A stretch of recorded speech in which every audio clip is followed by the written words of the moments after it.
October 9th, 2009. The last light slid off the Wind River peaks like a thin silver ribbon.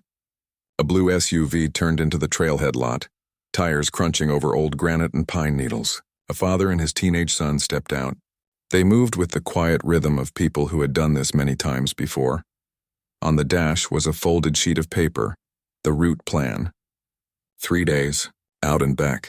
Thousand Island Lake had another name here, but the idea was the same. High lakes, cold nights, and sky so dark it looked like a lid over the world. The father checked his watch. Back Sunday by 7, deal? Deal, the boy said. He grinned without looking up, tightening a chest strap, double-checking the map he already knew by heart. They signed the register, neat handwriting, calm and certain. 2 names. One promise. Then they took the trail into the firs, the trees closing behind them like theater curtains. They did not come back Sunday by 7. That night the kitchen clock sounded louder than usual. By 9 the house was too quiet. By midnight the phone felt heavy in a mother's hand. When she finally called, her voice held 2 things at once, politeness and panic. My husband and son were due hours ago. At dawn, trucks rolled into the lot. Deputies, search leaders, men and women in orange vests. The SUV sat where it was left. Windows cracked to keep it from baking. Nothing broken. Nothing odd. School folder on the back seat. A math quiz for Monday morning. The small ordinary life waiting for a boy who did not arrive.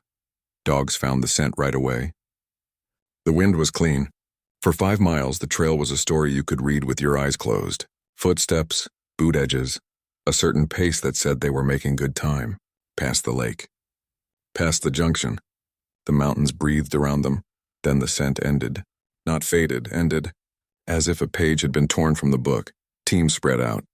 A helicopter passed overhead, a dragonfly in a blue bowl of sky. From above the forest was a green lid. From below it was a hallway of shadows and whetstone. They found nothing. 16 years later, a biologist flew a drone over a canyon no map said to check. On a small screen in bright sun, she saw the corner of something that did not belong to rock or tree. Straight lines, cloth, order. A pattern only a human hand makes, her breath caught. She called it in. What the drone saw was not only where the father and son had gone, it was why they never came home. Open loop, the journal. He was not a weekend show-off. He was the kind of man who taught other hikers how to live through a cold night. Years of backcountry work had sanded him down to calm habits. Count your steps, count your hours, count your chances. He packed the same way every time. His son was not a tag-along. 14, yes, but the kind of 14 that can set a shelter in sleet. That can make fire in the rain without cursing. That can look at a topo and see a day's work as lines and breath, not as a guess. Their gear said, caution with margin. Sleeping bags rated far colder than the forecast. A filter that could make swamp water safe. Redundant fire. A small roll of orange flagging tape for if we need to mark a choice. A whistle. A mirror. An extra headlamp. The weather had no tricks planned. Afternoon highs in the 60s, thin clouds. A light wind from the west. At night the air would bite, but not hard enough to drive 2 experienced hikers into panic. Rangers joked that the father could find his way blindfolded. Maybe jokes like that are karma. Maybe they are just something people say to explain why they trusted someone to come back. The route was not easy, but it was honest. 8.5 miles out, 8.5 back with a climb you earned. You passed a creek that caught the sky, a ridge that made your lungs ring like a bell, and then the high water where stars doubled themselves at night. They signed the register just before 1 in the afternoon. The handwriting was straight, the way engineers write, 2-3 days lake area. It looked like confidence because it was. He drove carefully. He always did. Gas station clerk remembered a red cap and a boy leaning over a map. A bag of trail mix. A couple more bottles of water because that's the sort of man he was. Add 2 more, just in case. At home, a mother watched them drive away. She had seen many goodbyes. This one was not different in any obvious way. But feelings are weather inside a person, and sometimes the air goes cold for no reason you can name. She hugged longer. He promised, back Sunday by 7. If this was a story about weather, we'd talk about a surprise storm. If this was a story about bears, we'd talk about torn packs and tracks in the duff. If this was about a fall, we'd talk about broken scrub and the way bodies slide. But that is not this story. There was no storm. There were no tracks. There was no slide. There was a point on the trail, call it mile 6.5, where the dogs began to circle and whine, where the handler frowned and said, "It's like the page ends here." Dogs can follow rain. They can follow fear. What they cannot follow is absence.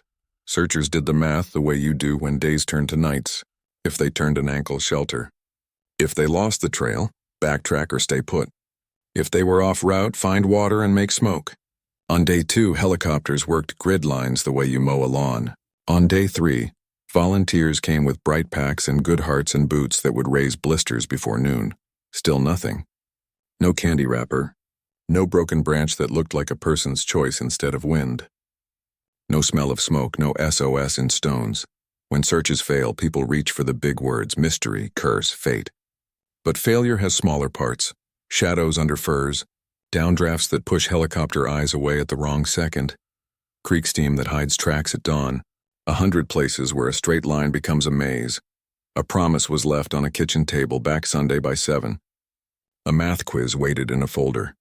The air above the range was bright and thin, and somewhere unseen was a place the maps had missed. The first morning of a search is all habit. The incident commander opens a binder that looks like every other binder. Boxes for last known point, intended route, medical, vehicle found. Radios check in. Dogs drink water and look bored because work hasn't started yet. They begin with the obvious: the good trail, the timed pace, the likely camps. Dogs pull steady until they don't. At mile 6.5, they lift their heads and search the air. The handler makes a small circle with his hand, again.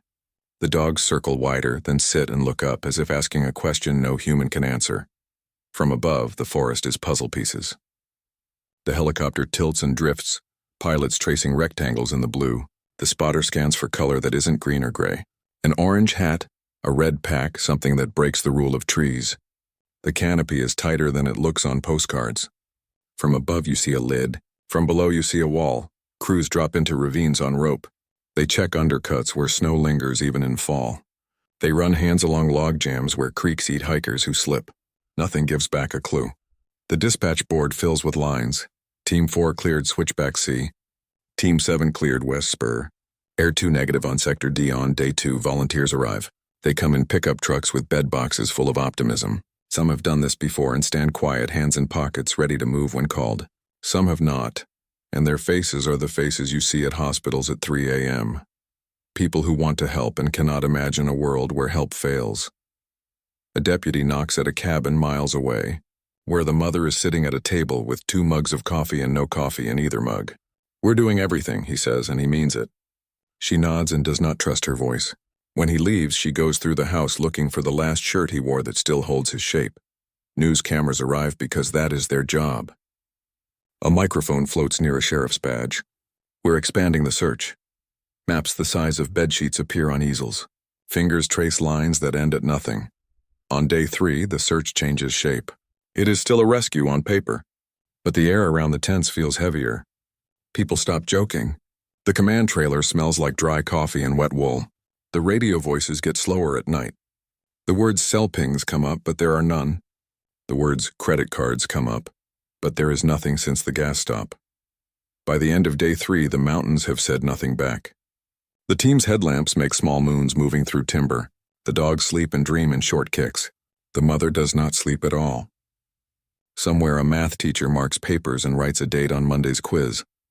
A date that will still be there when desks are empty. The range keeps its secrets. For now. By day 4, the search looked like a small town. Pop-up tents, folding tables with maps taped down, coffee urns, a whiteboard with streaks where someone erased "found" and wrote "check again." The sheriff stood under a pine, press at his elbow. He spoke in the slow way people do when they want to be careful and kind at once. "We remain hopeful. Hope is a word you can stretch for a week. After that, it begins to fray." Volunteers came from 3 counties away. Some brought their own radios and GPS units, already marked with yesterday's tracks. Others brought casseroles and paper plates because feeding a search is also love. A local rancher trailered 2 sure-footed horses. "They know this ground better than I do," he said. The lake edges were walked twice, then a third time. Creeks were sounded with poles. Teams drew careful circles around deadfall pockets where branches form traps that hold what the eye can't grab. A dive team checked deep pools where cold water hoards secrets. The water gave nothing back.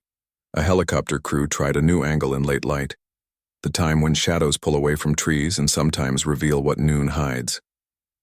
The spotter called 3 times on a tan patch that might have been cloth. It was just rock. Back at command, the map tech drew boxes like chessboards. "We need to clear these with 95% confidence," he said. Words like confidence sound like science, and they are, but maps don't bleed when they are wrong. People do. A new tip came in. A hiker thought he saw 2 figures near an old miner's spur. Team 12 went fast. Their radio clicked into evening. Negative. The hiker had seen smoke from a snag that caught a spark days ago. On day 7, the deputy knocked again at the cabin. The mother met him at the door with a stack of printed maps, creased and softened by hands. "Maybe they took this cut," she said. "He told me once it saves an hour." The deputy said, "We'll clear it," and he meant it. That night he asked the chaplain how to pray for someone you can't see. Day 10, the sheriff faced the cameras and did not say the word everyone heard anyway. Recovery. The volunteers listened in the pause between sentences. They packed their gear slower, like people who want to stay until a miracle happens. When the lights of the press trucks left, the valley went dark in a way most people in towns never see. The stars were cold and crowded. Somewhere in that black bowl, a father and a son were either alive and fighting or not. The mountains would not say. Snow came early on the high ridges. The first storm was thin and pretty. The second made the road to the trailhead a rumor. The mother kept a pattern.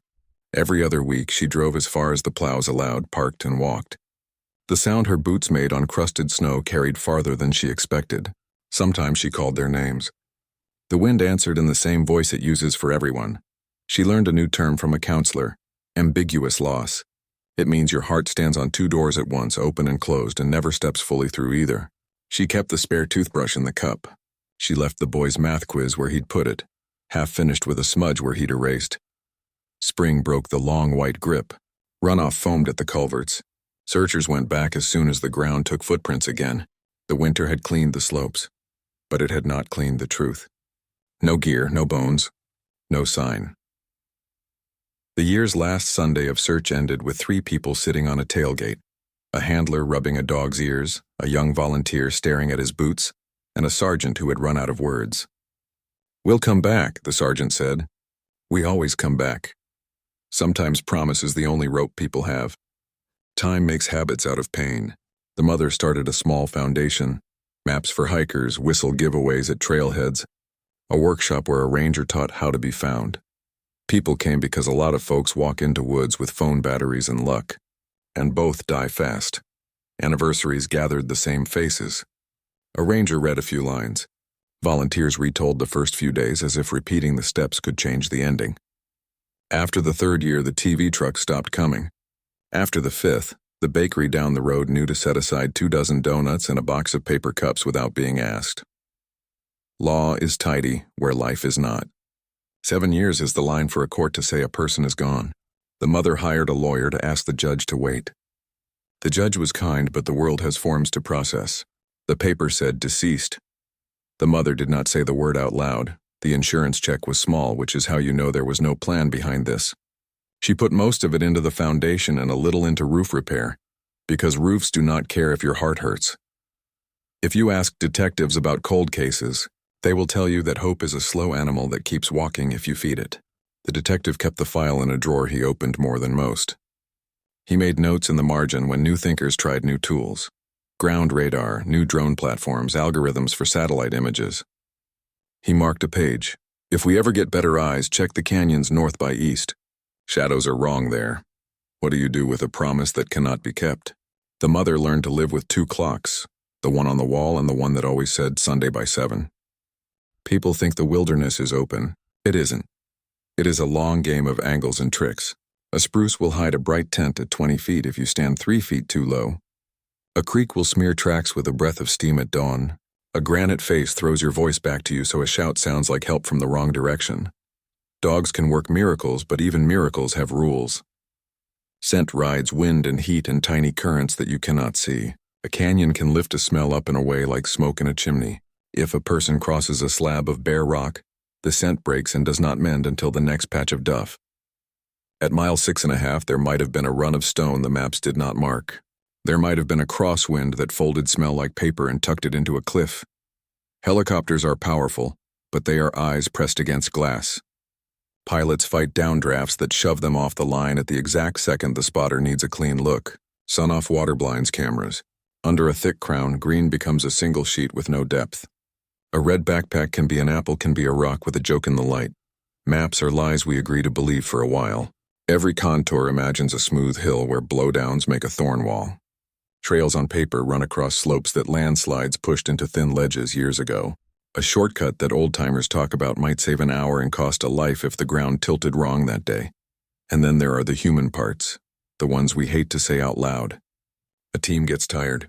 A radio dies at the wrong moment. A leader makes a call and it is the right call 79 times out of 100, and this was one of the 21. The search grows large and then larger until the size makes its own gravity, and good ideas are pulled to the center, while the one right idea drifts to the edge. None of this is an excuse. It is the weather we work inside. It is why some families set a plate for a person who does not come home for years. It is why a detective keeps a file close to his right hand and opens it on quiet mornings. When better eyes arrive, new sensors, sharper lenses, smarter software, the mountains sometimes give up a truth they have held hard. And even then, the truth needs a person to look at a screen in the right minute of the right afternoon and say, "What is that?" 16 years after the Vanish, a biologist flew a wildlife survey. Her drone traced a path over a canyon the search maps had mostly ignored. It was ugly terrain, steep, broken, the kind of place that makes planners sigh and say, "We'll get it next pass." The drone's camera drew a neat ribbon of pixels. The biologist wore a brimmed hat and squinted against sunlight on her screen. Pine, lake, and shadow, and then not. In a crosshatch of scrub and stone, a rectangle peeked out, edges too straight for rock. Another shape at an angle that matched no root, no log. She froze the frame, zoomed. The picture went grainy, then steadied. Cloth corners, a strap. The human habit of arranging things in lines. Her heart ticked small and fast. She dropped a pin and called a number she had saved because anyone who works in wild country knows the sound a missing case makes inside a room. The call bounced through dispatch to a detective who had kept a certain drawer close for too long. "Send coordinates," he said. He called a pilot. He called a team that does the kind of walking that needs rope. He did not tell Hope to calm down. He let it stand up. The helicopter could not land in the canyon. They set down a ridge away and hiked the last half mile on a line that made the knees complain. The pilot watched the wind for the pickup window because getting in is only half the job. The team reached the pin in late light. Under an overhang where rain never really had its way, they found order. A fire ring with stones in a clean circle used more than once. 2 sleeping pads pressed into ground that had remembered the shape of bodies. Food hung high on a line in a way that says bears are real and we plan to keep living. A red backpack hung from a branch, faded but still proud. A jacket lay folded, not dropped. The edges of careful stayed on everything like a note. One of the techs stood very still, listening to the kind of quiet that makes your ears ring. "This is a long-stay camp," she said. "Months, not days." The detective's throat felt tight. He took a breath the way people do before they turn a page that might break them. "Bag and tag," he said. "No rush. No mistakes." He was talking to the team and also to time. They photographed before they touched. Every angle, every corner, the way pine needles drifted into the rim of the fire ring, the way a small tin cup nested in a bigger pot, the way 2 bed spaces were lined with old shirts to soften stone. They found a mirror hung at a height that made sense for a boy, a whistle on a cord from a brand the mother had given away at her foundation's first workshop. A sheet of paper stiff with age, listing supplies in a hand neat enough to be an engineer's. The top line read matches, backup matches. Nothing about the camp said panic. It said adaptation. It said 2 people had planned to be seen and then decided to be hidden, or had been taught how to hide. Under a flat stone shaped like a loaf of bread, they found the thing that shifted the room inside every person who later handled it. A small leather notebook, oiled and strong, bound with a simple strap. The detective did not touch it at first. He looked at it like an old friend who had been gone too long, standing in the doorway. When he opened it, the smell of leather and smoke rose up, the smell of long nights and careful hands. The first page held a date 3 days after the register signature. The handwriting was the father's. The words were steady at first. Later, they would not be. The entries started with the kind of notes a ranger makes. Weather, water source, the boy's ankle, twisted crossing the creek near 7 miles, swollen, stable, stay put today, firewood tallies, food ration notes. By day 10, a new line appeared. Voices at night, not SAR, old like wind speaking names. He did not tell the boy. He tried to sleep with his hat over his face to muffle the sound you can't muffle. Day 16, structures deeper in canyon, not mining, carved, symbols, empty but used. The words not mining underlined twice. Day 22. We met them, 7. Call themselves guardians. Older woman leads, Sarah. They say we were brought here. Purpose. The pen pressed harder on the page. The line of ink looked a little angry. After this, the entries braided 2 things: practical survival and a slow slide into a different world. The guardians brought salve for the ankle. They brought tea for sleep. They told stories about a place under the mountains carved with symbols nobody in town knows. They said the world breaks sacred things when it finds them. They said some people are chosen to keep those places quiet. The boy learned fast because boys do. He learned stars by name, wind by taste, plants by feel. He was proud. The father wrote, "He is better at this than I am. He looks happy. I don't know what to do with the ache that sentence gives me." Day 50. I understand now how we were not found. Paths can be bent. Sound can be masked. Dogs can be fooled. It is not magic. It is craft.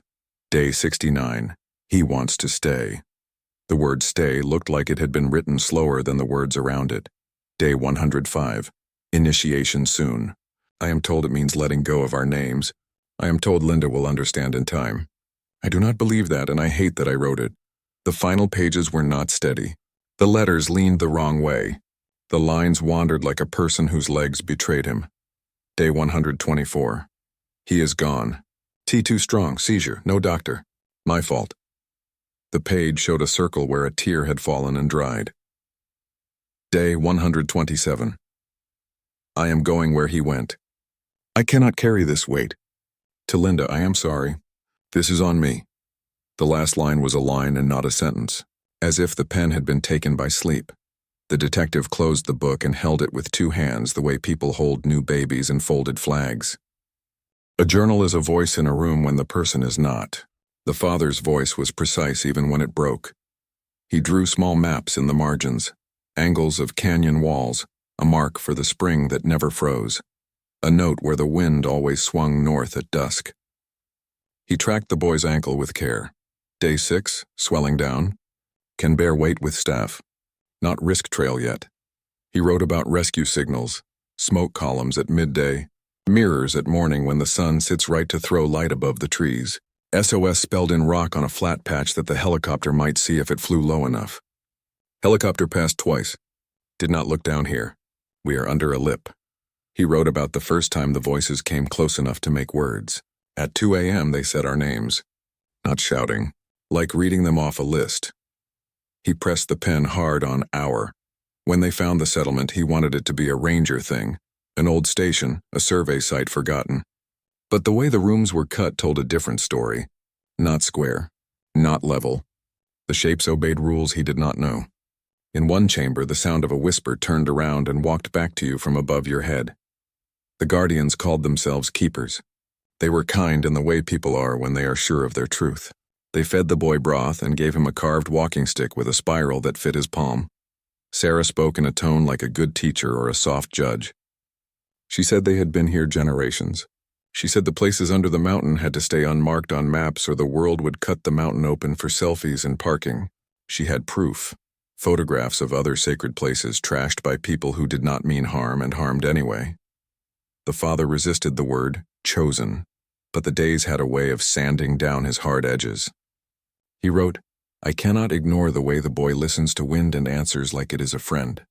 He is joy here. I am fear and love and duty and conflict. He documented methods that sounded like magic until you imagined them with practical minds. Mirrors set at angles to throw helicopter eyes off. Wire and scraps that click and breeze to mask human sounds from dogs. false cairns leading away from the settlement, lessons in when to move and when to go still. He wrote about learning plant names like prayers and watching the boy run his hands over symbols with affection. He is in a school that has no bell, the father wrote. He sleeps like someone who found the right pillow. The turn came quiet. He wants to stay, the journal said.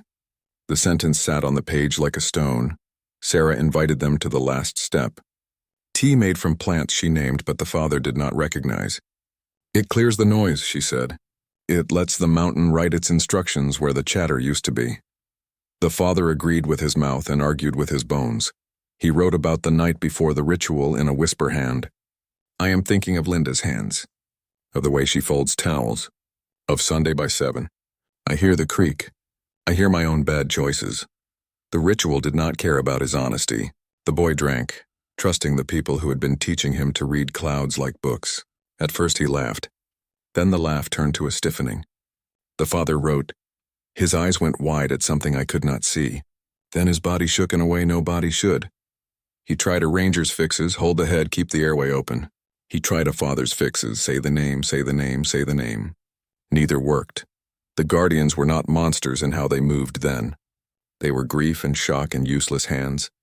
They said words the father could not hear. They brought blankets and made a ring of quiet. But the boy did not come back. In the last entry, the father took all the blame into himself because that is what love does when it fails. He wrote the apology to a woman in a kitchen miles away and years away. And he wrote a hope that has no physics. Maybe there is a place where I can meet him and say I am sorry without words. The page ended with a line that faded, like the pen had slid away on a last breath. An investigation is not a feeling. It is a scale. On one side, the pull of grief. On the other, the weight of facts. Witness reliability. The father's journal is a contemporaneous record. He wrote while cold, hungry, and scared, conditions that can bend perception.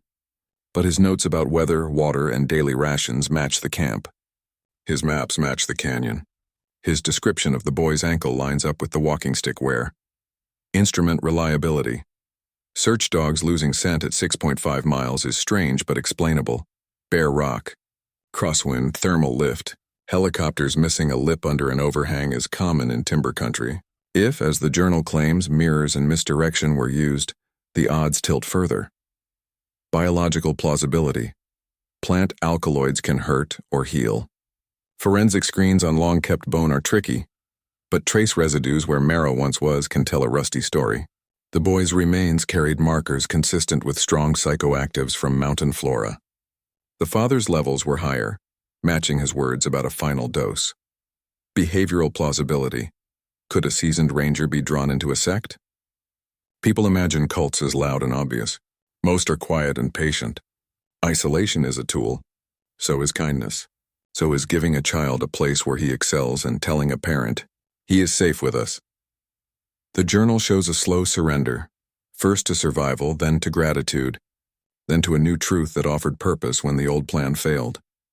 Counter theories. Animal attack. No evidence on fabric fall.